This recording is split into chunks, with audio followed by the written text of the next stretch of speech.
want to say this to the men so y'all can better understand what's really going on with us women. We are mentally, emotionally, psychologically, spiritually exhausted in motherhood, okay? The domestic labor falls on us, and we know that society goes by traditional roles, so a lot of the household deeds fall on the women. But for us we constantly have to be attentive to what our children need when they're sick, when they look like they're about to become sick, their education, their emotional well-being, them learning, their coping skills. This is all of everything that we are paying attention to. On top of loving our children, we're trying to find spaces to be able to love ourselves. On top of trying to create safety for our children, we're looking for safety and security within ourselves. And sometimes because of all of the expectations and obligations and burdens and the load on us, we can't find that safety. So we turn to our partner, and sometimes in our partner, because they resent us so much for the transitions that we have faced in our motherhood, we can't find safety with them as well.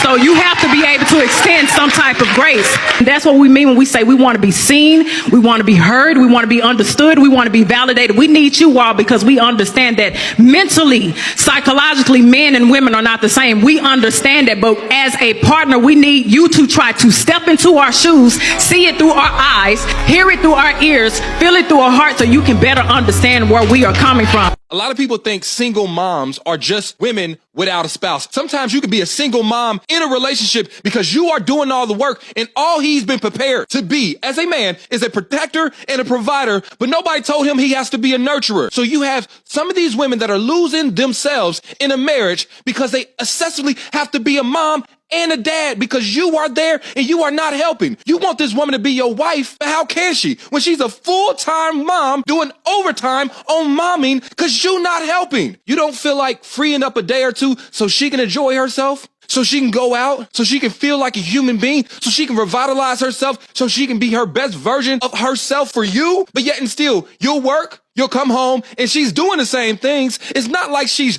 just a stay-at-home mom. No, she works and she takes care of the kids almost full time. Listen, men, it is our responsibility to raise our children too. Duh. There's so many women who are currently feeling like a single mum and their partner's right next to them. They live in a house with a man, but they feel like a single parent. Talk about that. And I think having someone physically in the house has to make sense. It has to make sense for the child's mental well-being, your mental well-being, both of you, even the other parent. Because I felt alone. And it's like the most use I felt was, oh, I can jump in the shower and my guy can just be in the same room as the child. But could I depend on him for things? Do I feel like he's going to emotionally support me? No, if anything, I was now looking after an extra person. And it's just like, so what am I doing in my life? And it's just a fear of being physically alone. But mentally, you're already alone. Emotionally, you're done out here.